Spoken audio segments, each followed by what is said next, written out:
இமாம் புகாரி ரஹிமஹுல்லா பதிவு செய்கிறார்கள், அபூ ஹுரைரா ரலியல்லாஹு அன்ஹு அவர்கள் கூறுவதாக, மன் ஸாம ரமதான ஈமானன் வஹ்திஸாபா غفر له ما تقدم من ذنبه.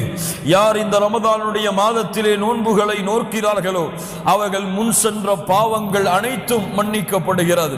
அல்லாஹ்வுடைய தூதர் முஹம்மது ரசூலுல்லாஹ் ஸல்லல்லாஹு அலைஹி வஸல்லம் சொன்னார்கள், மன் காம ரமதான ஈமானன் வஹ்திஸாபா غفر له ما تقدم من ذنبه. யார் இந்த ரமதானுடைய இரவுகளிலே நின்று வணங்குகிறார்களோ அவர்களுடைய முன் பாவங்கள் அனைத்தும் மன்னிக்கப்படுகிறது. அல்லாஹ்வுடைய தூதர் முஹம்மது ரசூலுல்லாஹ் ஸல்லல்லாஹு அலைஹி வஸல்லம் சொன்னார்கள், மன் காம லைலத்துல் கத்ரி ஈமானன் வஹ்திஸாபா غفر له ما تقدم من ذنبه. யார் இந்த ரமதானுடைய மாதத்தில் லைலத்துல் கத்ருடைய இரவிலே அல்லாஹ்வை நின்று வணங்குகிறார்களோ அவர்களுடைய முன் பாவங்கள் அனைத்தும் மன்னிக்கப்படுகிறது.